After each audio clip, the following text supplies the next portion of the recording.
Amen. ఎంతమంది వాక్యం వింటానికి సిద్ధంగా ఉన్నారు? చేయి పైకి ఎత్తి గట్టిగా హల్లెలూయా అని చెప్పండి.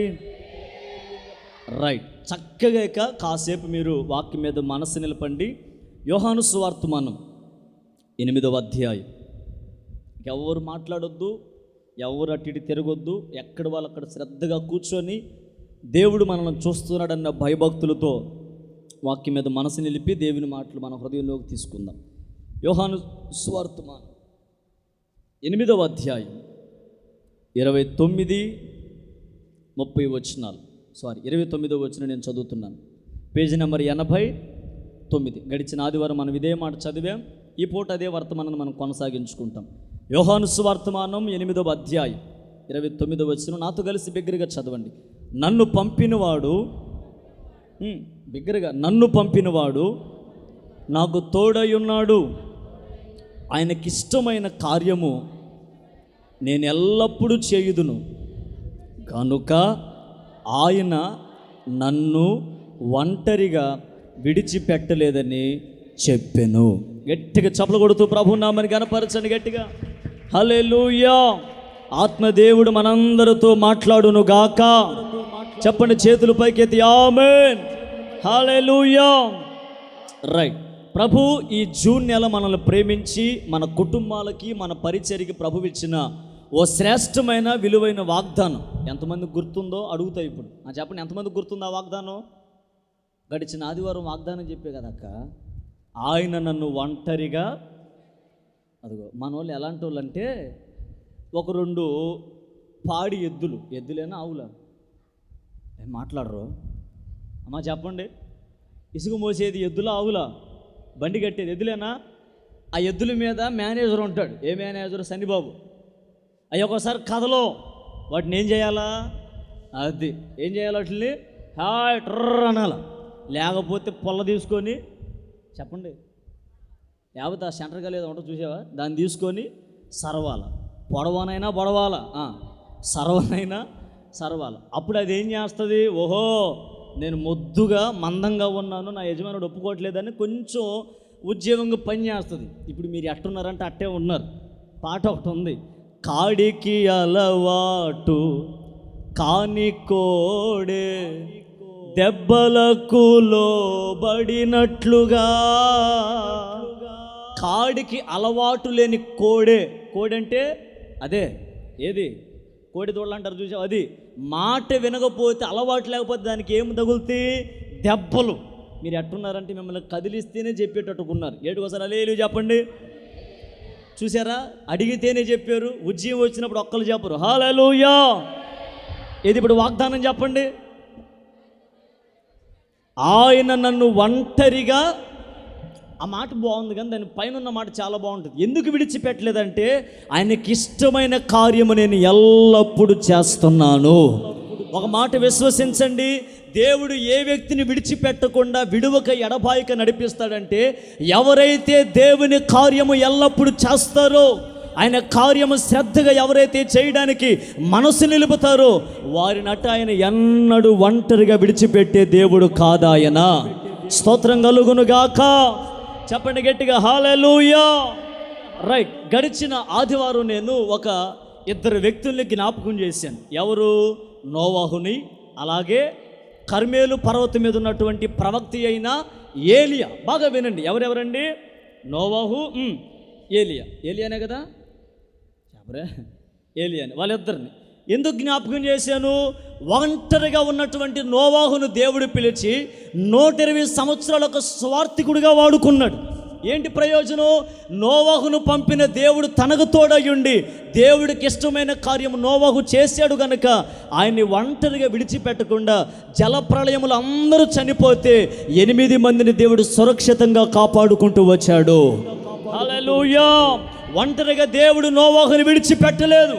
అంతేకాదు, కర్మేలు పర్వతం మీద 850 మంది ప్రవక్తలు ఒకవైపు ఉంటే, ఒకే ఒక్కడు ఆయనకి ఇష్టమైన కార్యము చేస్తూ నిలిచాడు, ప్రవక్త అయిన ఏలియా.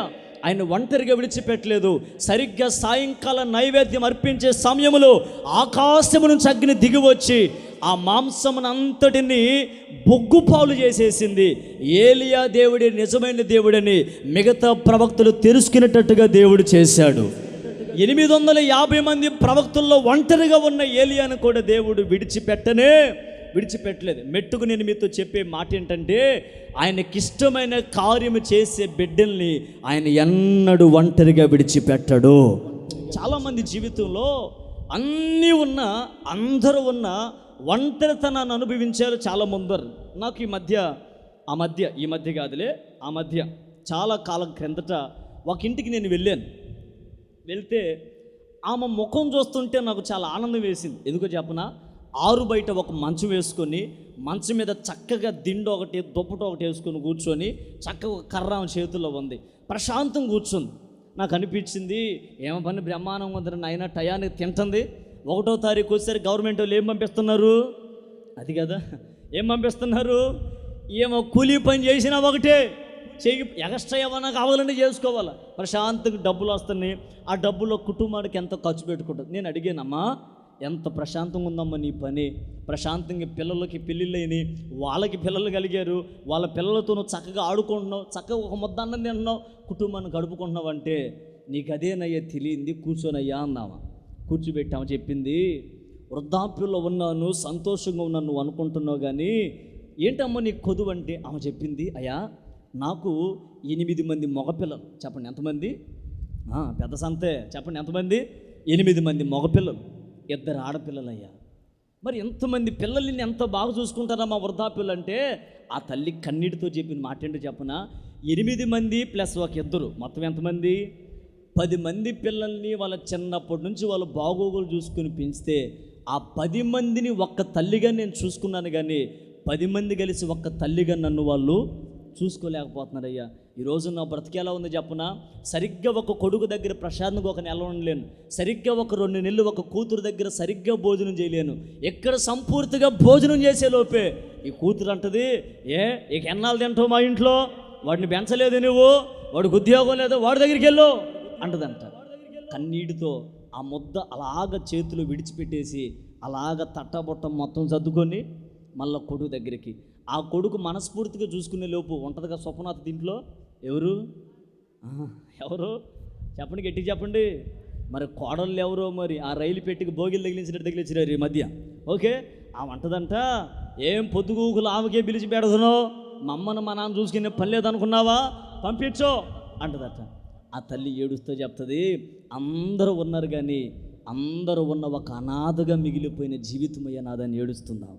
నేను అంటాను, ఆమె గనక దేవుని కార్యం ఎల్లప్పుడూ చేయగలిగితే ఆమె ఎప్పుడు ఒంటరి కాదు, ఆకాశం ముందున దేవుడు ఆమెకు తోడుగా ఉంటాడు. నేను ఒక మాట చెప్తా, జీవితంలో ఎవ్వరు ఎప్పటికీ శాశ్వతం కానే కాదు. అర్థమైతే బిగ్గరగా ఆమె చెప్పండి. తల్లిదండ్రులైనా పిల్లలైనా ఎవరైనా ఏది మన బ్రతుకులో శాశ్వతం కాదు. అయితే ఒక మాట నేను ధైర్యంగా చెప్పగలను, దేవుడు మాత్రమే మన జీవితంలో శాశ్వతంగా ఉండగలరు. ఎవరు బ్రతుకోలు బ్రతకాలి, ఎవరి జీవితం వాళ్ళు జీవించాలి, ఎవరు సంపాదన వాళ్ళు సంపాదించాలి. నీ కొరకు ఎవరో సంపాదించరు, నీ కుటుంబాన్ని ఎవరో కట్టరు. ఒక్కొక్కసారి నీ జీవితాన్ని నీవే కట్టుకోవాలి, ఒక్కొక్కసారి నీ మార్గాన్ని నీవే ఎంచుకోవాలి. నేను అంటాను, ఒంటరిగా ఉన్నావు, ఒంటరిగానే ఉండు. ఎవరి కోసం బ్రతకాలో చెప్పనా, ఇంతవరకు కుటుంబం కోసం బ్రతికావు, ఇంతవరకు నీ కోసం బ్రతికావు. నేను నీతో చెప్పే మాట ఏంటంటే, ఈ సంవత్సరమైనా లేక ఈ బ్రతుకైనా ఒంటరిగా నువ్వు దేవునికి ఇష్టమైన కార్యం చేస్తూ బ్రతుకు. ఆయన ఎన్నడూ నిన్ను ఒంటరిగా విడిచిపెట్టడు. అర్థమైతే బిగ్గరగా ఆమేన్ చెప్పండి. నేను చదివించిన మాట మీకు అర్థమైందా? ఆయనకి ఇష్టమైన కార్యం నేను ఎల్లప్పుడూ చేస్తున్నాను, ఆయన నన్ను ఒంటరిగా, నిజమే, ఆయన కార్యము చేసే వ్యక్తిని ఎన్నడూ ఆయన ఒంటరిగా విడిచిపెట్టే దేవుడు కాదు. చప్పలు కొడుతూ ప్రభునామని గణపరచండి గట్టిగా, హల్లెలూయా చెప్పండి సంతోషంగా, హల్లెలూయా సంతోషంగా.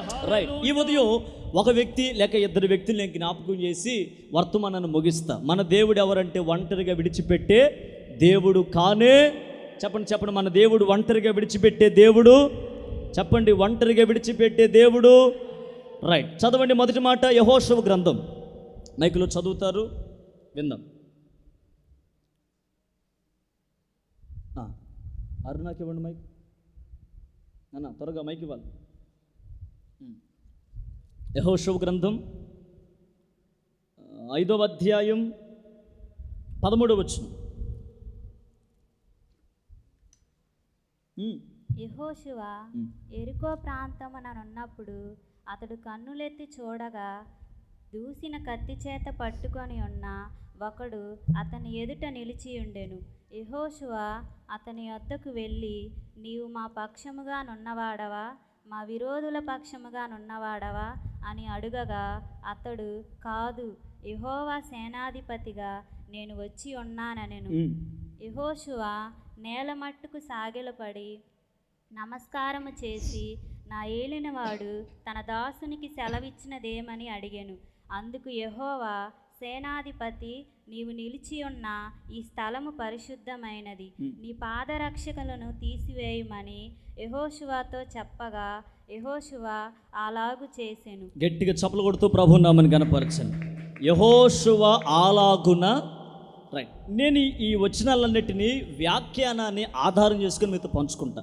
మీరు ఇక్కడ గమనించండి, యెహోషువ బాగా వినాలి. నేను గడిచిన ఆదివారం నోవాహు అనే భక్తుడు గురించి, ఆ తర్వాత ఎవరి గురించి, ఏలియా గురించి చెప్పాను.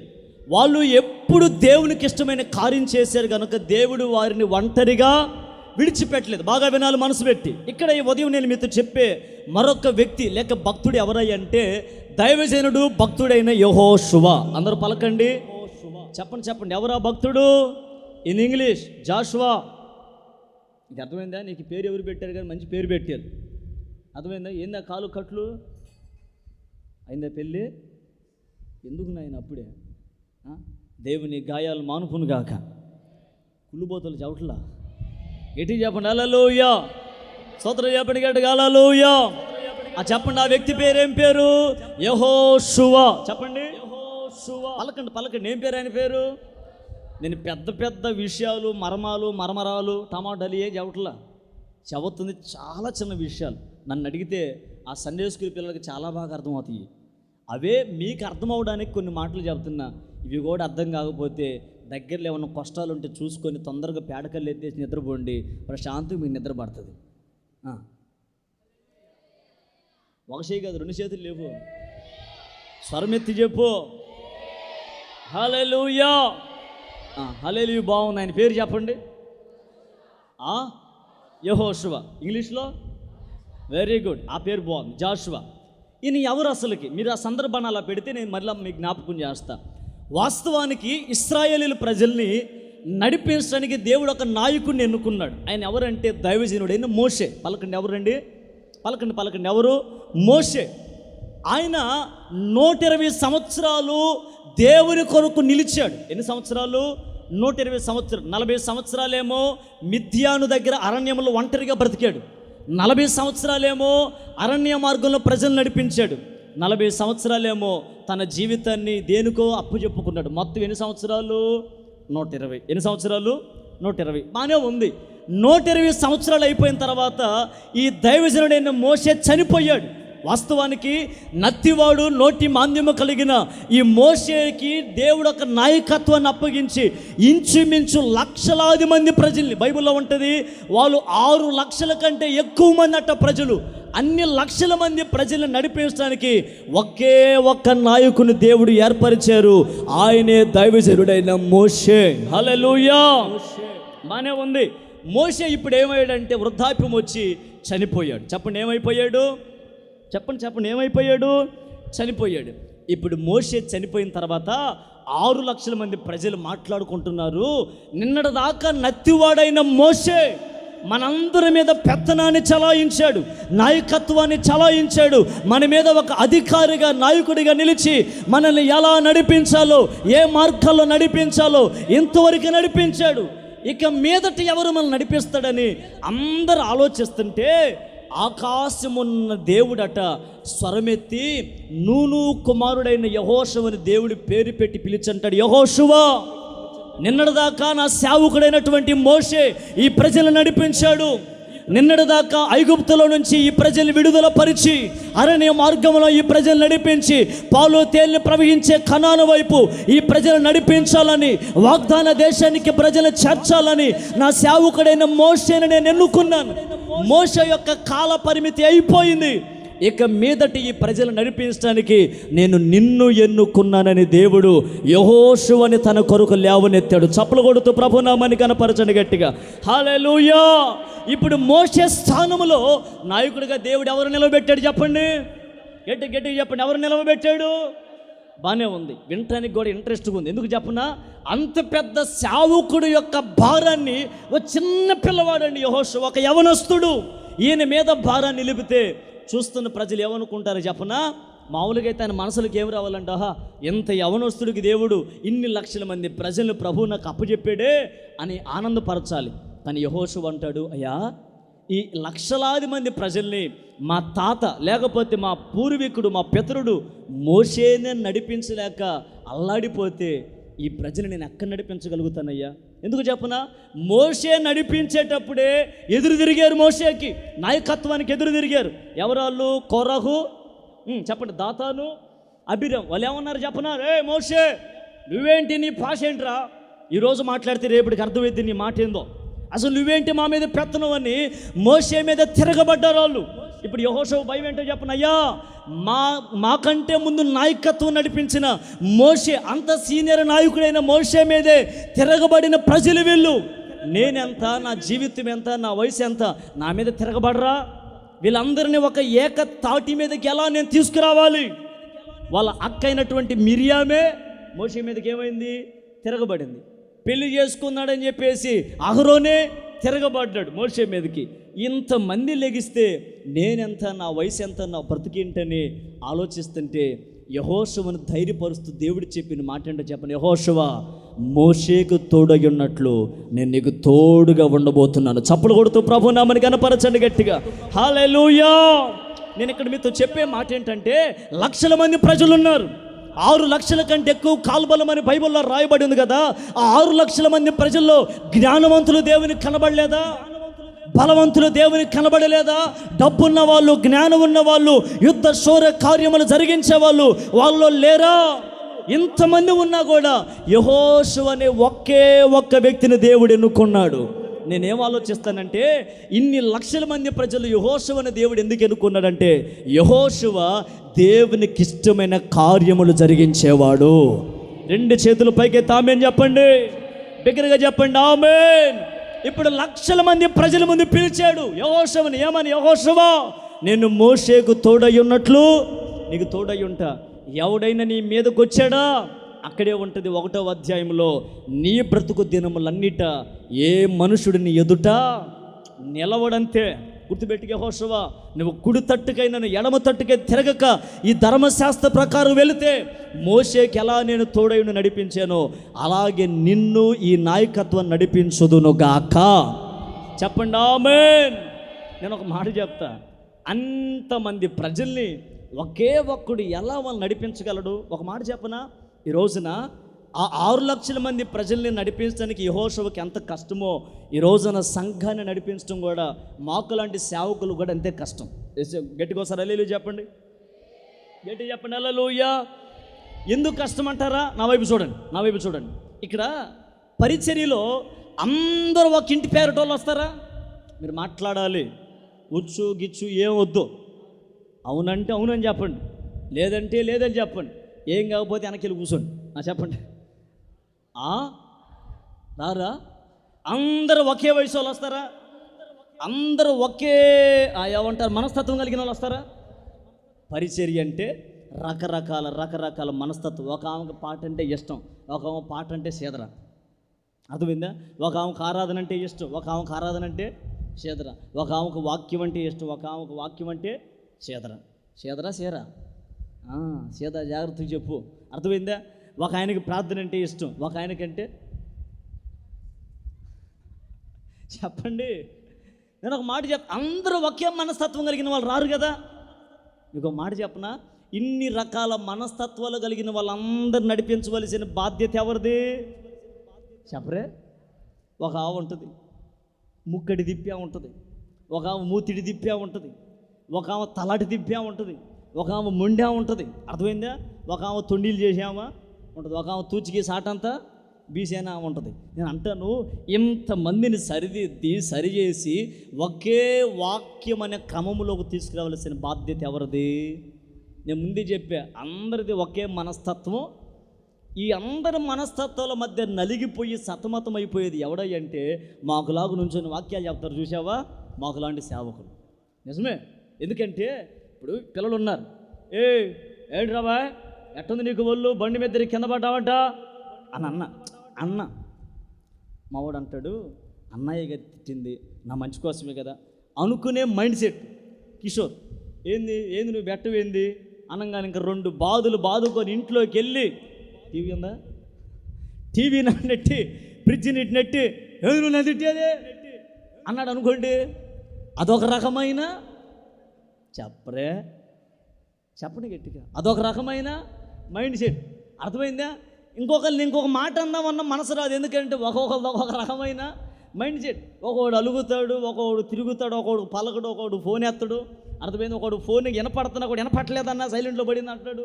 రకరకాల మాటలు చెప్తారు. మనం ఏం చేస్తాం? ఎవడు మనస్తత్వాలు అట్లాగని వాళ్ళందరూ మనస్తత్వాలు నేను గుర్తుపెట్టుకుని ఒక తల ఒక పాయింట్ రాసుకుని ఇక్కడ వాక్యం చెప్పాలా? అవసరంలా. ప్రార్థన చేసుకోవటం, అందరికి అవసరమైన మాటలు ప్రభు మనకి ఆదివారం పూట బోధిస్తాడు. 2 చేతులు పైకెత్తి చెప్పండి. నేను అంటాను, ఎంతమంది మనస్తత్వాలు కలపడానికే ఒక సేవకుడిగా మాలాంటి వాళ్ళు ఎంత కష్టపడుతుంటే 6 లక్షల మంది మనస్తత్వాలు కలపాలంటే యెహోషువకి ఎంత శక్తి కావాలి చెప్పండి. 40 సంవత్సరాలు మోషే వల్లే కాల. మోషేని తిట్టారంట. దాహమైనప్పుడు మోషే బండను కొట్టగానే బండలో నుంచి ఏమొచ్చినాయి? ఎటు చెప్పు. చేదు నీళ్ళు వచ్చినాయి. ఒక చోట ఒక కొమ్మని విరిచి దాంట్లో వేశారు. ఏమొచ్చినాయి? జీవజలపు నదిగా మారి ఒక తీయటి నీళ్ళుగా మారాయి. ఆకలేసింది వాళ్ళకి. ఆకాశం నుంచి దేవదూతలు దీన్నే మన్నాను దేవుడు కురిపించాడు. వాళ్ళు ఎలాంటి వాళ్ళు చెప్పనా? తిన్నంతసేపు తింటారు, ఆయన్నే తిడతారు. అర్థమైందా? ఇప్పుడు మన ఇంట్లో పశువు ఉంది. ఏముంది? చెప్పు ఏముంది? మేత వేస్తాం, తిన్నంత తింటుంది. అది ఎక్కువైందని ఏం చేసిద్ది? చెప్పు ఏం చేసిద్ది? దాని విలువ తెలిస్తే కదా. ఇప్పుడు ఆ బరిగొడ్డేదో పొలానికి వెళ్ళి మేత కోసి మేత ఈపు మీద కట్టుకొని వచ్చి దాన్ని ముందు వేసుకొని కడుపు నిండా మేస్తే దానికి అర్థమైంది ఆ బాధ ఏందో. ఇప్పుడు వెళ్ళేది ఒకళ్ళు, కోసేది ఒకళ్ళు, తీసుకొచ్చేది ఒకళ్ళు, దాన్ని ముందు వేసేది. అది తిన్నంత తిని మిగిలిన దాన్ని ఏం చేస్తుంది? కాళ్ళతో చెప్పండి కాళ్ళతో త్రొక్కేస్తుంది. ఈ రోజున ఇశ్రాయేలు ప్రజలు ఎలా ఉన్నారంటే మేలును అనుభవించినంతసేపు మేలును అనుభవిస్తున్నారు. మేలులను అయిపోయినంత తర్వాత దేవుడు ఎవరు, మోషే ఎవరు, ఆయన మాకేం మేలు చేశాడని కృతజ్ఞత లేని వారిగా మారారు. అందుకే యెహోషువ భయపడి అంటాడు, ప్రభువా మా పితరుడైన మోషే వల్లే కాలేదు, నేను ఎలా చేయగలను ప్రభు అంటే మోషేతో దేవుడు చెప్పాడు, నేను మోషేకు తోడై ఉన్నట్లు నీకు కూడా నేను తోడుగా ఉండబోతున్నా. చప్పలు కొడుతూ ప్రభు నామని గణపరచండి. గట్టిగా హల్లెలూయా చెప్పండి. హుషారుగా హల్లెలూయా. ఉద్యమంగా చెప్పండి హల్లెలూయా. రైట్. ఇప్పుడు ఒక్కడు ఒంటరిగా ఉన్న యెహోషువను దేవుడు పిలిచి ఏర్పరచుకున్నాడు తన నాయకత్వం కొరకు. దేవుడు బానే ఉంది. ఇప్పుడు యెహోషువ ఎవరంటే దేవుని కార్యము చేయడానికి సిద్ధపడిన ఒంటరిగా నిలిచినవాడు. ఎవరైనా ఒక మాట చెప్తా, దేవుని కొరకు ఎవరైతే బ్రతకాలని తీర్మానించుకుంటారో లోకం వాడిని విక్రింతలు పాలు చేస్తుంది. లోకం ఆ వ్యక్తిని ఒంటరిగా విడిచిపెడుతుంది. అయితే ఒక అద్భుతమైన మాట చెప్తాను, దేవుని కొరకు ఒంటరిగా నిలిచిన వాడి పట్ల దేవుడు నిలిచి 1000 మంది కంటే ఎక్కువ ఘనకార్యాలు దేవుడు ఆ బిడ్డ పట్ల జరిగిస్తాడు. నమ్మిన వాళ్ళు బిగ్గరగా స్తోత్రం చెప్పండి. రైట్. ఇప్పుడు యెహోషువ ఎవరు చెప్పండి? దేవుని కొరకు నిలిచిన ఒక్కడు. చెప్పండి, దేవుని కొరకు నిలిచిన ఒకే ఒక్కడు, ఒంటరిగా నిలిచి పోరాడుతున్న ఒక పోరాట యోధుడు అని చెప్పొచ్చు. బాగా మీరు మనసు పెట్టి వినండి. ఆత్మదేవుడు ఆత్మ లోతుల్లోకి మనల్ని నడిపించును గాక. చెప్పండి, చేతులు పైకెత్తి చెప్పండి ఆమేన్. ఉజ్జీవంగా చెప్పండి ఆమేన్. రైట్. ఇప్పుడు యెహోషువ నా వైపు చూడాలి. ఈ లక్షలాది మంది ప్రజలను నడిపిస్తున్నాడు. ఎందుకంటే మోషే ఒక ప్రాంతం వరకు తీసుకొచ్చాడు. ఆ ప్రాంతం నుంచి ఏం తీసుకెళ్ళాలి? ఓకే, ఏం తీసుకెళ్ళాలి? ఇప్పుడు యెహోషువ అన్నాడు, ప్రజలారా ఇప్పటిదాకా మా తాతయ్య అయినటువంటి పితరుడైనటువంటి మోషేని వెంబడించారు. ఈ రోజు నుంచి ప్రభు నన్ను నాయకుడిగా ఉంచాడు కనుక మీరందరూ ఇప్పుడు ఎవరిని వెంబడించాలి? నన్ను. నేను ఎటు వెళ్తానో అటు రండి. నేను మిమ్మల్ని పాలు తేలిని ప్రవహించే దేశంలోకి నేను మిమ్మల్ని చేరుస్తాను. 2 చేతులు పైకెత్తి చెప్పు. సైతానాత్మ ఎక్కువ పని చేస్తుంది ఈరోజు మందిరంలో. గట్టిగా చెప్పు. దురాత్మలు యేసు నామములో తొలగిపోవునుగాక. ఆమెన్ అన్నారంట ఉన్నట్టే. మరి మీరే ఒప్పుకున్నారుగా, ఆమెన్ అంటున్నారు. మళ్ళీ యేసు నామములో దైవాత్మ మీ మీదకి దిగివచ్చునుగాక. మీరు ఉజ్జీవంగా చక్కగా దేవుని మాటలు విందురుగాక. వినుట వలన విశ్వాసం కలిగిద్ది, వినకపోతే అవిశ్వాసం పెరిగిద్ది. ప్రకటన గ్రంథం 66లో ఉంటుంది, చూసుకో, రాసుకో నా మాట. అర్థమైంది? వినుట వలన విశ్వాసం కలిగిద్ది, వినకపోవటం అవిశ్వాసం. మీరు విశ్వాసం కలిగించుకుంటారు, అవిశ్వాసం మీ ఇష్టం. ఓకే, జాగ్రత్తగా వాక్యం మీద మనసు నిలపండి. రాత్రి ఆత్మకూరులో కరివేనా అనే ప్రాంతంలో భయంకరమైన వర్షం, పాటలన్నీ జరుగుతున్నాయి. ఇంకా దీవెన నిన్న రాలేదు, వాక్యం సమయం దగ్గర పడింది. భయంకరమైన వర్షం పడితే మా బట్టలు, మా తబలలన్నీ తడిసిపోయినాయి, ఇన్స్ట్రుమెంట్లన్నీ పట్టలు కప్పేసాం. నడిపిస్తున్న సేవకుడిని నువ్వు నడిపిద్దుకొని రా అన్నాడు. ఇక మైక్ తీసుకొని జనాలు మొత్తం 1000 మంది ఉన్నారు. దేవుడి దేవల దొరికింది అవకాశం. ఇక మైక్ తీసుకొని అందరు నుంచే పెట్టి ప్రార్థన చేయించి అందరిని, వర్షం పడుతుంది ఎవరు కదలొద్దు, అందరూ లేచి నిలబడి ప్రార్థన చేద్దామని ఒక అరగంట సేపు ఆరాధన చేసి నేనే ఆరాధన చేసిన తర్వాత దేవుడి దగ్గర వర్షం ఆగిపోయింది. ఆమెను చెప్పరే, వర్షం ఆగి పక్కన ఒక మందిరం ఉంది, హోసన్న మందిరం, పెద్దది. సగం మంది అందులోకి వెళ్ళారు. వర్షం తగ్గగానే అందరూ వచ్చి కూర్చున్నారు. దైవజనులు రానే వచ్చారు. మా పాటికి మేము అన్నీ సెట్ చేసుకుని కూర్చుంటే ఒక ముసలిది ఉన్నాడు ముందు. ఎవరు? మరి ఎప్పుడు తెచ్చిందో ఏమో గొడుగు, చినుకు పడితే ఓపెన్ చేస్తుంది గొడుగు. చినుకే, వర్షం ఆగిపోయి చాలాసేపు అయింది. అందరూ తడిసిపోయి ముద్ద అయిపోయి కూర్చొని ఏదో 4 మాటలని వెళ్దామంటే లైట్గా అప్పుడప్పుడు పడతా ఉంటుంది కదా, పడుతుంటే ఎండ ఆన్ చేస్తుంది. ఆన్ చేసి పక్కన ఉన్న పిల్లనే లోపలరా అడం అన్న కోపం వచ్చి, అవిశ్వాసం దాన్ని నీ వల్లే వర్షం పడుతుంది అన్నాడు. ఇక అంతే, ఆమె మడతేసి మూతేటి చక్కగా మూతి, ఆ సాగిన మూతి పెట్టినట్టు పెట్టి అట్టు కూర్చుంది. అర్థమైందా? అన్నీ చెప్పిన వాక్యం ఉంటుంది, మధ్యలో మళ్ళీ చినుకులు మళ్ళీ తెస్తుంది. అంటే ఏముంది అన్న అడిగాడు, అమ్మా వర్షం పడిద్దని ఎవడు చెప్పిండి కానీ ఎందుకు వచ్చిన కాలం ముందు జాగ్రత్తని తెచ్చుకున్నానయ్యా అంది. అంటే వర్షం పడిద్దని ముందే ఎందుకంటే వాతావరణ శాఖ మంత్రుల్లో పనిచేసేదేమో. గుర్తుపెట్టుకోండి, మన మందిరానికి వచ్చినప్పుడు కూడా ఎలా రావాలా? విశ్వాసంతో రావాలి. ఎలా రావాలా? కొంతమంది రోగంతో, వ్యాధితో వస్తారు. బయలుదేరేటప్పుడు అనుకుంటారు, అమ్మో ఈరోజు నేను ఏమి వెళ్ళగలను, అసలు వెళ్ళగలుగుతానా, అసలు కూర్చోగలుగుతానా, అంతసేపు ఆడ అంటారు. నేను ఒక మాట చెప్పనా, నువ్వు బయలుదేరేటప్పుడు నేను ఎంత వ్యాధితో వస్తున్నానో, నేను మందిరంలోకి అడుగు పెట్టగానే, దేవుని వాక్యం వింటుండగానే నా వ్యాధి నిర్మూలమైపోవునుగాక. ఆ విశ్వాసంతో అడుగుపెట్టు. ఏ వ్యాధి నీ జీవితంలో కనబడకుండా దేవుడు చేయగలడు. హల్లెలూయా. మనం రావడమే అవిశ్వాసం వస్తాం, రావడమే. నేను ఎప్పుడో నిన్న మధ్యాహ్నం నిద్రపోయా. భోజనం 2 గంటలకు చేసి లాడ్జీలో చక్కగా 4 గంటలు లేచి స్టేజ్ దగ్గరికి వెళ్తే ఉదయం 5:30, 6 గంటలకు పడుకుంటే 8:30 లేచి నేను అంతే ఒక 3 గంటలు పడుకున్నాను. రాత్రి అంతా బస్సులో క్లీనర్ జాబ్ మంది, ఆ రైట్ అనే జాబ్ రాత్రి మంది. ఒక పెద్ద బస్సు ఉంటుంది అన్నది, అన్న వెనకాల లోపల బెడ్రూమ్, కిచెన్ అన్నీ ఉంటాయి. అన్న లోపల రెస్ట్ తీసుకుంటున్నారు. ముందు డ్రైవర్కి నేను దినేష్ అన్న తోడు అనమాట. అడవిలో కదా, ఎవడు ఎటు వస్తాడా ఏది, అందులో ఎక్కటం దిగటం. మా బాధ మాది, ఎటు పోతానో నాకు అసలు మామూలు భయం. ఎందుకంటే డ్రైవర్ కూడా కొత్త ఆయన. అర్థమైందా? జాగ్రత్తగా వినండి. అయిపోయిందాక జాగ్రత్తగా మెలుకోగలిగి అడ్డ రోడ్డు వచ్చిందాక మెలుకోకున్నా, కళ్ళు మూతలు పడుతుంటే ఆయన అంటే ఓయ్ నిద్రపోవద్దు అంటాడు. ఆయన ఏం చేస్తాం, అలాగే వెలుగుకుండా రైట్ లెఫ్ట్లు చెప్పి ఆ గొంత రైట్ అని చెప్పుకుంటా పాటువే. దేవుడి దగ్గర సురక్షితమైన కాపుదల నుంచి దేవుడు తీసుకొచ్చాడు. చేతులు లేకపోతే ఆమె బాగానే ఉంది కానీ ఆపేయ్యా, ఎందుకు ఆపుతా? సాయంత్రం కూడా ఉంది, అప్పుడు కూడా ఆపును. అర్థమైంది? సాయంత్రం కుటుంబ వ్యవస్థ గురించి సబ్జెక్టు. కుటుంబాలతో రండి, చక్కని శ్రేష్టమైన సందేశం మీరు దీవించబడతారు. ఆమేన్. ఇప్పుడు మాత్రం ఉతికారేద్దాం, ఓకే? జాగ్రత్తగా మీరు మనసు పెట్టి వినండి. సాయంత్రం కుటుంబ వ్యవస్థ, ఇప్పుడేమో భక్తి వ్యవస్థ. మనోళ్ళు కూడా భలే తయారవుతారు.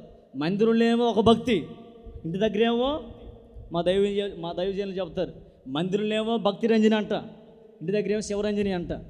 గుర్తుపెట్టుకో, రాగాల పేర్లు ఇవన్నీ. అర్థమైందా? ఏ రాగం? శివరంజన రాగం ఏది? ఆదరణ కర్తవు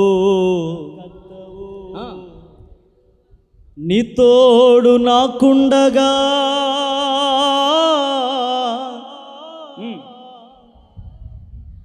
ఇప్పుడు నేను మీకు రాగాలి చెబితే మీకే అర్థమైంది నా రోగం కాకపోతే. నాకు గట్టిగా వెళ్ళి చెప్పండి, గట్టిగా చెప్పండి. మా మామయ్యకి బాగా తెలుసు సామిలు మాకు ఈ రాగం. ఏ రాగం చెప్పండి, ఏ రాగం? ఎవరు ప్రకాశుడు ఏమన్నాడు, ఆయనకి తెలియని రాగాలు ఏమంటున్నాడు. జాగ్రత్త. స్తోత్రం చెప్పండి గట్టిగా, హుషారు చెప్పండి, హల్లెలూయా, హుషారు చెప్పండి. రైట్, ఇదంతా బాగుందండి. ఇదంతా ఫస్ట్ హాఫ్ అనమాట. యెహోషువ ప్రజలందరినీ సిద్ధపరిచి నడిపిస్తున్నాడు. ఎక్కడ నడిపిస్తున్నాడు చెప్పండి? పాలు తేనెలు ప్రవహించే దేశాన్ని. బాగుంది. యెహోషువ ప్రజలందరూ నడిపిస్తుంటే ఇక్కడ నుంచి బాగా మనసు పెట్టి వినాలి. ఒక పెద్ద ప్రాకారం, ఒక పెద్ద ప్రాకారం, ఒక చిన్న గోడ, ఎలాంటి గోడ కాదు అది, ఒక పెద్ద ప్రాకారం.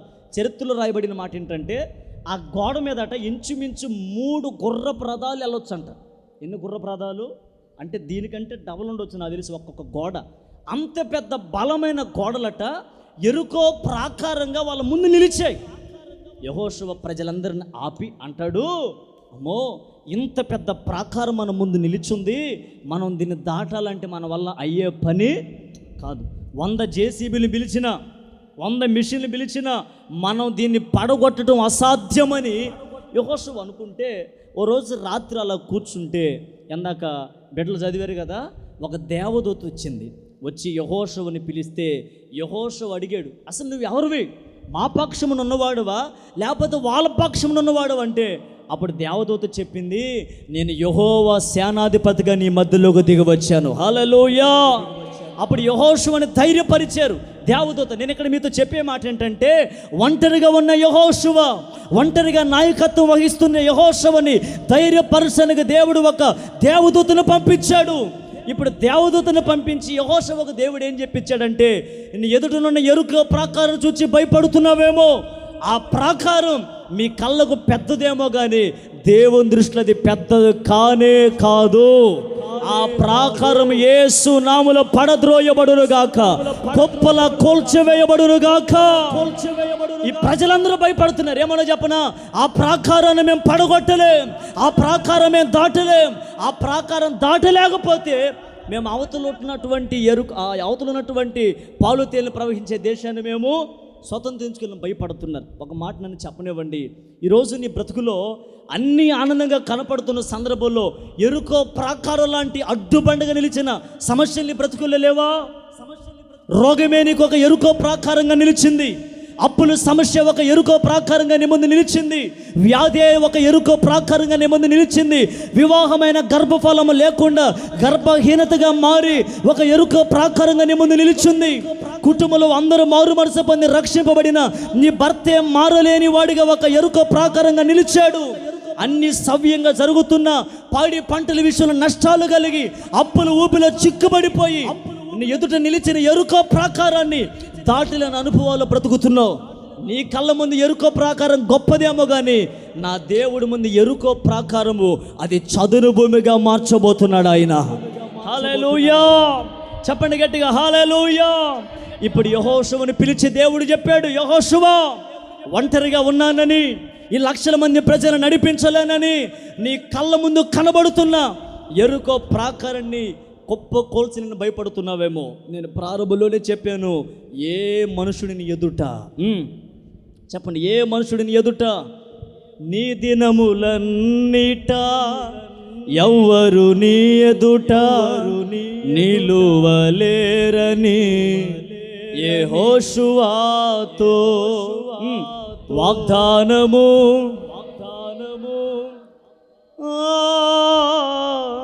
వాగ్దాన భూమిలో పాడుతున్నారు కానీ సపట్లే. నేను ఆగు కొడుతున్నా. వాళ్ళు అలా నుంచున్నారు ఎరుకో ప్రాకారం ముందు, ఓరనే కూల్చిపడింది అది. ఏదోసారి స్వరం ఎత్తి గట్టిగా చప్పలు కొడుతూ పాడిన ఆ చరణం బట్టికి ట్రాక్ పెట్టు, నాతో కలిసి పాడండి. నీ దినములన్నిట ఎవ్వరు నీ ఎదుట నిలువలేరని. బిగ్గరగా పాడండి. ట్రాక్ సౌండ్ పెంచండి.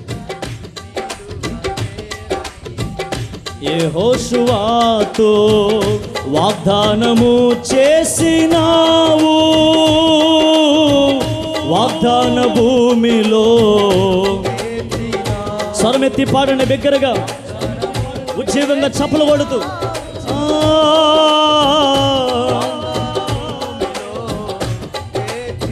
ఆమేన్. సర్వోన్నతుడా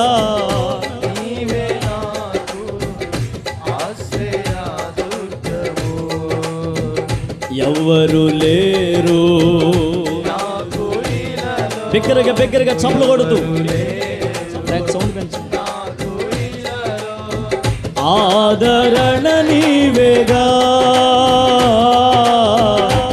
ఆనందము నీవేగా. స్వరమెత్తి పాడుదాం.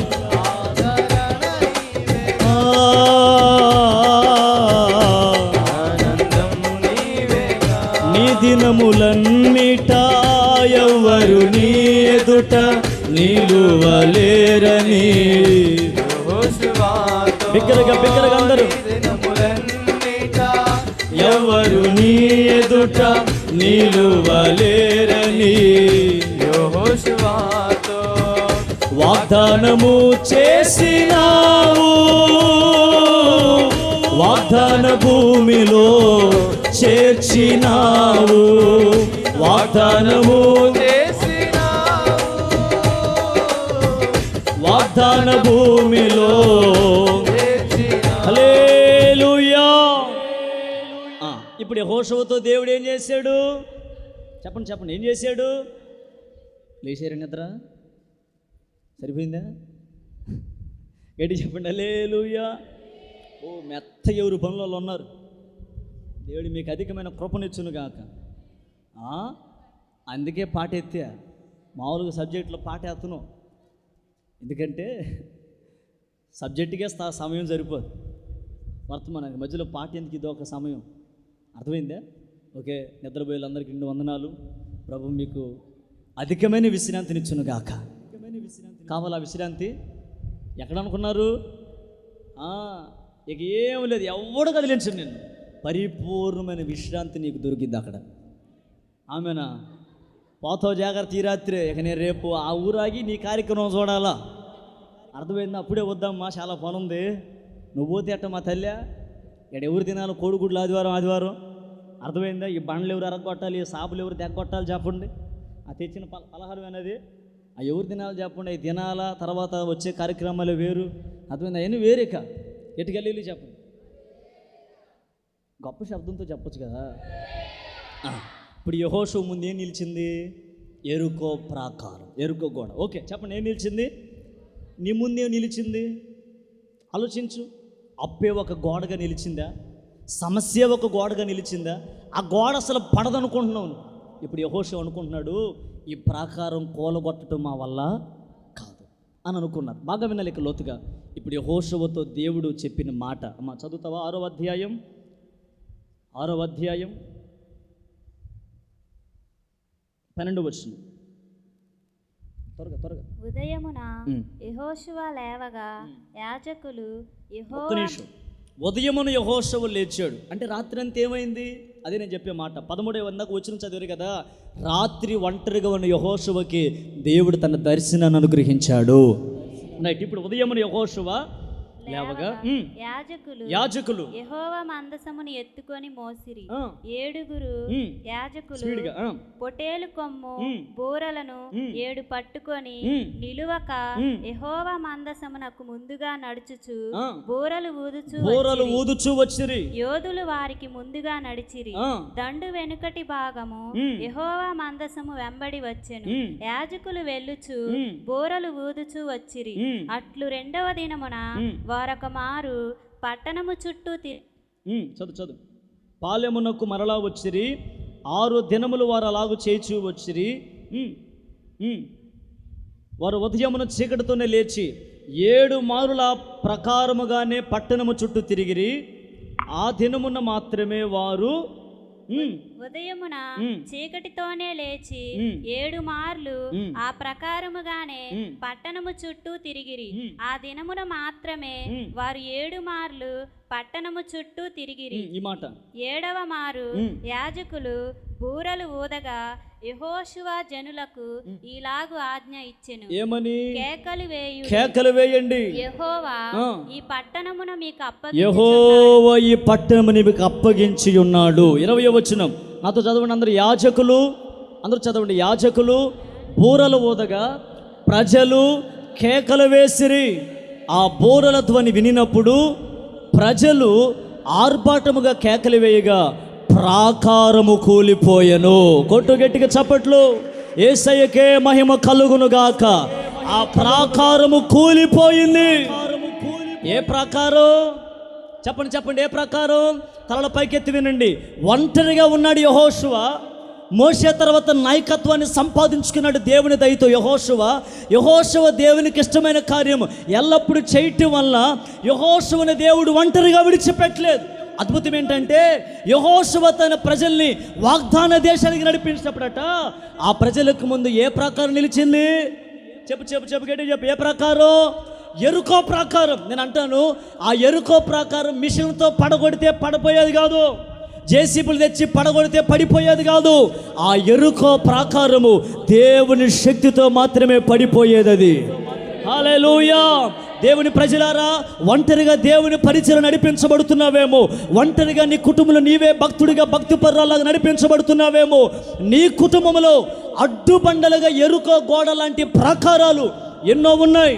బిడ్డలకి వివాహం కానివ్వకుండా చేసే ఎరుకో ప్రాకారం, బిడ్డల జీవితాల భవిష్యత్తులు ఆశీర్వాదకరంగా ఉండనివ్వకుండా చేసే ఎరుకో ప్రాకారం, ఆశీర్వాదాలని సొంతం చేసుకోనివ్వకుండా అడ్డుపడే ఎరుకో ప్రాకారం, అప్పుల ఊపనే ఎరుకో ప్రాకారం, దరిద్రం అనే శాపమనే ఎరుకో ప్రాకారం నీ ముందు నిలిచిందా? దాన్ని నీ శక్తితో పడగొట్టలేవు, అది దైవ శక్తితోనే పడగొట్టబడును గాక. ఒక మాట చెప్తా, బాగా వినండి. యాజకులు విశ్వాసులు కలిస్తే ఆ ఎరుకో ప్రాకారం పడిపోయింది. చెప్పండి ఎవరెవరు? చెప్పండి గట్టిగా చెప్పండి. యాజకుడు, నా భాషలో సేవకుడు విశ్వాసి కలిస్తే నీ కుటుంబంలో ఏ సమస్య నిలవదాయి నామోలో. అర్థమైతే ఆమె చెప్పు గట్టిగా. ఎందుకో చెప్పనా? నీ సమస్య ఎవరితో చెబుతావు? దేవుడితో, లేకపోతే దైవ సేవకునితో చెప్తావు. దైవ సేవకుడు ఎవరితో చెప్తాడు? దేవుడితో. ఇప్పుడు నీ సమస్యతో నువ్వు పోరాడుతున్నావు, నీ సమస్యతో నేను పోరాడుతున్నా. మనిద్దరం కలిసి దేవుని పాదాలు పట్టుకోవటం వల్ల ఆ సమస్యను దేవుడు కనుమరుగు చేయబోతున్నాడు. ఇక్కడ ఒక అద్భుతం మీరు గమనించాలి, సిద్ధంగా ఉండాలి. ఆమె చెప్పడానికి మీరు ఎంత కేకలేస్తారో అంత అద్భుతాన్ని దేవుడిది మీ జీవితంలో జరిగించబోతున్నాడు. ఇప్పుడు ప్రాకారం వాళ్ళ ముందు నించుంది. ఏమి నించుంది చెప్పండి, బాగా వినాలి. ఏమి నించుంది? ఆ ప్రాకారం మనుషులు పడగొట్టేది కాదు, మిషన్లు పడగొట్టేది కాదు, ఏదో గొప్ప వాళ్ళు పడగొట్టేది కాదు. అది ఎవరు పడగొట్టలేని ప్రాకారం అది. అయితే అద్భుతం చెప్పనా, యాజకులు బూరలు ఊదుతున్నారు, విశ్వాసులు కేకలు వేస్తున్నారు. చెప్పండి, యాజకులు ఏం చేస్తున్నారు? బూరలు అనగా దేవుని స్తుతిస్తున్నారు. యాజకులు స్తుతిస్తున్నారు, విశ్వాసులు ఏం చేస్తున్నారు? కేకలు వేస్తున్నారు. ఆ కేకలు, ఆ స్తుతి ఆరాధన దెబ్బకట ఎరుకో ప్రాకార గడగడగడ ఒనిగిపోయి పడిపోవటం ప్రారంభించింది. చప్పుడు కొడుతూ ప్రభు నామని గణపరచండి గట్టిగా. హల్లెలూయా. విశ్వసించండి, ఒక ప్రవచనాత్మకంగా ఉదయం మీతో మాట్లాడుతున్నాను. మీ కుటుంబంలో ఉన్న ప్రతి ఎరుకో ప్రాకారము మనము స్తుతిస్తుండగానే, కేకలు వేసి ఆమె చెప్తుండగానే అప్పుల ప్రాకారము కూలిపోవును గాక, సమస్యల ప్రాకారము కూలిపోవును గాక, గర్భ ఫలములు తెరవబడును గాక, బిడ్డల వివాహాలు సమకూర్చబడును గాక, ఆటంకాలు లయపరచబడును గాక, పరిచర్య వృద్ధి చెందును గాక, ఎరుకో ప్రాకారము పడిపోవును గాక, విడుదల కలుగుగాక, విడుదల కలుగుగాక. కొడుతూ ప్రభు నామని గణపరచండి. హల్లెలూయా. ఏ ఎరుకో ప్రాకారం తన ప్రజల ముందు దేవుడు నిలవనివ్వడు. భయపడొద్దు, కలవరపడొద్దు. ఒక అద్భుతమైన మాట చెప్పనా, ప్రజల ముందు నిలిచిన ప్రాకారం అట వాళ్ళు స్తుతిస్తుండగానే కనుమరుగైపోయింది ఆ ప్రాకారం. నేను అంటాను, ఏది ఎంతగా నువ్వు దేవుని స్తుతిస్తున్నావు? నేను ఆశ్చర్యపడ్డాను ఆ వచనం చదువుతున్నప్పుడు. ఒకే ఒక్కడు జాషువా, ఒకే ఒక్కడు నిలిచాడు, ప్రజల్ని వెనకేసుకున్నాడు, ముందు నుంచొని ప్రార్థన చేస్తే సమస్య ఆయనకు ఒకటికే కాదు. ఎవరికి వచ్చింది ఆ సమస్య? ప్రజలకు కూడా వస్తే వాళ్ళు స్తుతించారట, కేకలు వేసి ప్రార్థన చేస్తే ప్రాకారం కూలిపోయింది. రాజులు భయపడుతున్నారు, హాయి పట్టణంలో ఉన్న రాజులు భయపడుతున్నారు. ఏమన్నా చెప్పనా, అసలు మిషన్తో కూడా పడిపోవు ఈ గోడలు. అసలుకి ఎలా పడిపోయినాయి అంటే మిషన్ల కంటే శక్తివంతమైనవి ప్రజలు చేసే స్తుతి ఆరాధన. అందుకే ఆరాధనలోనైనా చివరి ప్రార్థనలోనైనా ఎప్పుడు మీరు కేకలు వేసి కన్నీరు విడిచి ప్రార్థన చేయడానికి ఎన్నడూ వెనకడుగు వేయొద్దు. ఎవరో నిన్ను ఎగతాళి చేస్తారని, ఎవరో నిన్ను విమర్శిస్తారని, ఎవరో నిన్ను హేళనపరుస్తారని ఆలోచిస్తే నీ బ్రతుకు పాడైపోద్ది. స్వరమెత్తి కేకలు వేసుకుని ప్రార్థన చేయగలిగితే ప్రాకారం ఉంచుకొని వచ్చావా, ప్రాకారం కోలదోసుకుని ఇంటికి వెళ్ళిపోతావు నువ్వు ఆయన నామములో. హల్లెలూయా. ఒకే ఒక్కడు, ఎవరు? యెహోషువ. ఆయన ఏం చేశాడంటే స్తుతించాడు, విశ్వాసులు కేకలు వేసి ప్రార్థన చేశారు, ప్రాకారం ఏమైపోయింది? పడిపోయింది. నేను అంటాను, ఏ ప్రాకారం నీ కుటుంబంలో ఏలుబడి చేస్తుంది? అది తొలగిపోవట్లేదా? పడిపోవట్లేదా? దానివల్ల నీకు నష్టాలే కలుగుతున్నాయా? విశ్వాసంతో నువ్వు తిరిగి వెళ్ళి ఉదయం ఆ ప్రాకారాన్ని దేవుడిది కూల్చివేయబోతున్నాడు. ఒక్క రాయి కూడా కనబడకుండా పునాదితో సహా వేళ్లతో పెగిలించి వేయబోతున్నాడు ఆయన. పెగిలించి వేయబోతున్నాడు. ఆ కార్యం కల్లారా మనం చూస్తాం. ఇప్పుడు యెహోషువకి ఎంత ధైర్యం చెప్పనా? ఒంటరిగా ఉన్న నేను భయపడ్డాను, ఒంటరి వాడి పక్షాన్ని దేవుడు నిలిచి తోడుగా నిలిచి గొప్ప కార్యం ప్రభువు జరిగించాడు. 100 మందితో కాదండి, ఒకే ఒక్కడు. ఎవరు? నేను ఒక మాట చెప్తాను ముగింపులో. ఒకవేళ నీ కుటుంబంలో తీరని కష్టాలు, తీరని సమస్యలు, గుండె వేదన, గుండె బరువెక్కిపోయిన అనుభవంలో నువ్వు నడిపించబడుతూ, ఎవరితో చెప్పుకోలేని సమస్యల మధ్య సతమతమైపోతూ, హృదయం నలిగిపోయిన అనుభవంలో నువ్వు బ్రతుకుతూ వస్తున్నావా? ఒకే ఒక్క ఆధారం నేను చెప్పగలను. ఒంటరిగా ఉన్న నీవు, ప్రభా నా జీవితానికైనా ఈ పరిచర్యకైనా నీవు తప్ప మరొక ఆధారం నాకు లేదు. పూర్తిగా నీ మీద ఆధారపడి ప్రార్థించి దేవుడు నీ కొరకు నూతన ద్వారాలు తెరిచి నీ ముందున్న ప్రాకారాలు దేవుడు పడగొట్టబోతున్నాడు. హల్లెలూయా. ఎప్పుడు మనం కలవరపడకూడదు. ఎందుకంటే దేవుడు తన నమ్మిన పిల్లలకి ఎందాక పాడుపాడాం, ఆయన పిల్లలకైనా కృప చూపిస్తాడట. ఏం చూపిస్తాడు? ఏంటి చెప్పండి, ఏం చూపిస్తాడు? ఒకరోజు భయంకరమైన తుఫాను వర్షం వస్తే లేమల్లిలో ఉన్న దైవజనులు యేసన్న గారు కట్టుకున్న మందిరం కూల్చబడిందంట. ఏమైంది? రేకులన్నీ అలాగ లేచి ఎక్కడో సిటీలో పడిపోయినాయి అంట. దైవజనులు యేసన్న గారు ఆ మందిరం దగ్గర ఎక్కడో ఒక మూలన ఒక మంచం బట్టి అంత గది ఏర్పాటు చేసుకుంటే అక్కడే పడుకుని ఉన్నాడట. పక్కనున్న సేవకులందరూ వచ్చి, బాగా వినండి, పక్కనున్న సేవకులందరూ వచ్చి, అన్నా మందిరం కప్పు అంతా వెళ్ళిపోయిందన్నా, మందిరం అంతా కూలిపోయింది, ఫ్యాన్లన్నీ పడిపోయినాయి, లైట్లన్నీ ఇరిగిపోయినాయి అన్నా, నువ్వు అక్కడి రూమ్లో ఉన్న ఇది కూడా పడిపోయేటట్టుగా ఉందన్న, నా మాటిని బయటికి రండి. దైవజనులు యేసన్న గారు అన్నారంట, నేను ఒంటరిగా దేవుని కోసం వచ్చాను, దేవుడు నన్ను ఒంటరిగా విడిచిపెట్టు, నన్ను ఇలా వదిలేయండి అన్నాడంట. అలాగే లోపల కూర్చొని ప్రార్థన చేస్తే ఆయన ఉన్న రూమ్ అంతా మంచం అంతా నిండిపోయేంత నీళ్ళు వచ్చినాయంట రూమ్లోకి. వాళ్ళు బలవంతం చేసి అతన్ని బయటికి తీసుకొని వస్తే యేసన్న గారు బయటకు వచ్చాడట. మందిరంలో అలాగ పడి ఏడుస్తున్నాడు, అయ్యా కొన్ని సంవత్సరాల నుంచి కన్నీటితో కట్టుకున్న నీ మందిరాన్ని వేదంతో, గుండె వేదంతో ఈ మందిరాన్ని కట్టుకుంటే ఇప్పుడేంది ఇలాగ అయిపోయింది. ఒక పక్క బయట ఉన్న ప్రజలు అనుకుంటారంట, ఏమని చెప్పనా, యేసన్న అనేవాడు రేకుల కింద పడి చచ్చిపోయాడు అని. ఈయన బయటకు వచ్చేలోపు వార్త వెళ్ళిపోయింది.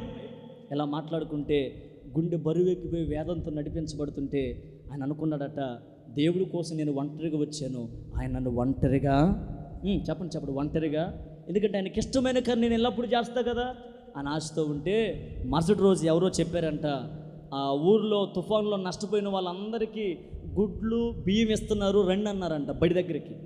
యేసన్న గారు ఒక సంచి చేతబట్టుకొని ఉదయం అనంగా లైన్లో నుంచుంటే సాయంకాలం 5 వారింటి దాకా లైన్లో నుంచున్నాడంట. దేనికోసం? వాళ్ళిచ్చే గుడ్లు, వాళ్ళిచ్చే బియ్యం కోసం నుంచుంటే యేసన్న గారు ఎక్కడో చివరి నుంచుంటే సాయంకాలం వేసరికి ఆయన స్థానం వచ్చింది, వెళ్ళాడు. వెళ్తే వాళ్ళు అన్నారంట, ఒరే నాయనా ఈ బియ్యం ఈ గుడ్లు సంసారులకే కానీ సన్యాసులు కాదన్నారంట. అంటే ఇప్పుడు యేసన్న గారికి ఏం కాలేదు? పెళ్లి కాల. ఇది పెళ్ళైన వాళ్ళకి ఇస్తున్నాం కానీ పెళ్లి కాని వాళ్ళకి మేము వీటిలో ఎదురనగానే ఉదయం నుంచి పడిగాపులు కాల్చి కాళ్ళని నలిగిపోయేటట్టుగా నుంచుంటే చెట్ట చివరికి అన్నారంట, మీలాంటి వాళ్ళకు లేదు వెళ్ళిపోమంటే అలాగ కన్నీటితో వచ్చి ఆ సందర్భంలో మందిలో కూర్చొని రాసిన పాట ఏంటో చెప్పనా? ఈ పాట ఏది? కొత్త పాట కాదు, పాత పాటలో మొదటి చరణం, ప్రియుడా నిన్ను. మొదటి చరణం ఏంటి చెప్పండి? దురవస్థలలో ఒంటరినై పాడండి. దుమికి ధూళిగా మారినను దూరాన నీ ముఖ దర్శనము ధృవతారగా నాలో వెలిగేనే. ఇప్పుడు రాశాడట, దుర్వస్థలో నేను ఇప్పుడు ఎలా ఉన్నాను, ఒంటరిగా ఉన్న భయం లేదయ్యా, ఎందుకంటే నేను ఇక్కడ ఒంటరినే కానీ నాకు దూరాన నీ ముఖ దర్శనం నాకు కనబడుతుంది. ఆ దర్శనమే నన్ను ఈ రోజున ఒక ధృవతారుగా నిలవబెట్టిందని పాడుకున్నాడట.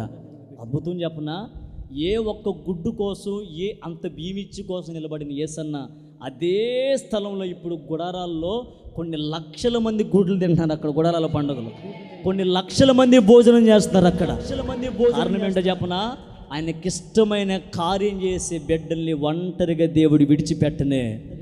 ఆయన సేవ అయిపోలా, ఆయన పని అయిపోయింది, ఆయన పని ముగించుకుని వెళ్ళాడు. ఆ సేవ జరుగుతూనే ఉంది. ఆ సేవను దేవుడు అనాథగా విడిచిపెట్టలా. నేను చెప్పే మాట, ఆయన ఒకప్పుడు అల్లాడినోడే సేవలో. ఈరోజు నువ్వు అనుభవిస్తున్న సేవ కష్టాలు, ఈరోజు నువ్వు అనుభవిస్తున్నటువంటి ఈ పరిచర్య కష్టాలు కొద్దిపాటివే. అప్పుడప్పుడు మనం ఒకసారి పాత దినాల జ్ఞాపకం చేసుకోండి. ఆ తాటాకులతో పోల్చుకుంటే ఇది మేలు కాదా? ఎండాకాలం కాస్త ఇబ్బంది, మిగతా దినాలతో మేలు కాదంటావా? వర్షం పడితే ఎత్తుక్కోవాలి డేక్షాలు, ఏడబెట్టు మనుషులకి లేదేం కడకాలి, అన్ని పాత్రలకే. అర్థమైందా? ఆ దినాలు దేవుడు దొర్లించి నీ కళ్ళ ముందు గొప్ప కార్యం చేయలేదా? ఇది కాదా దేవుని దర్శనం? ఇన్ని జరిగినా నీ మనసు కదలకపోతే ఎవరు ఏమీ చేయలేరు. మేము వర్షం పడినప్పుడల్లా అక్కడ నీళ్ళు గారుతుంటే మా వాళ్ళు అంటారు, అన్న ఏందన్న ఈ నీళ్ళు గారింది సరిగ్గా లేదన్న జిల్లెట్టి బాబాయ్ అంటారు మా వాళ్ళు. ఆ జిల్లెట్టి బాబాయ్ ఆయన వచ్చేళ్ళే తాటాగలేయటానికి. అర్థమైందా? అక్కడక్కడ నీళ్ళు గారుతున్నాను. నేను అనుకుంటాను, అసలు అక్కడ పూర్తిగా గాడినప్పుడు లేనిది ఇక్కడ కొద్దిగా ఆడేం మనం ఉండలేదు కదా, అది బయట ఉండే పంచ. దేవుడు గొప్పగా మంచి అవకాశం ఇచ్చాడు. ఇది దేవుడు చేసిన కార్యం. నేను చెప్పే మాట, ఒంటరిగా మనం ప్రభు కొరకు నిలుద్దాం. వేల మంది అనుభవించే ఆశీర్వాదం మనం కల్లారా అనుభవిద్దాం. లేచి నిలబడండి, ప్రార్థన చేసుకుందాం. అందరు లేచి నిలబడండి. ఇందాక చెప్పాను, ప్రార్థించడానికి స్వరమెత్తి గోజారడానికి సిగ్గుపడొద్దు. 5 నిమిషాలు ఒక్కసారి ప్రభు పాదాలు పట్టుకుందాం. ఒకే ఒక్కడు యెహోషువ ప్రభు కొరకు నిలిచాడు.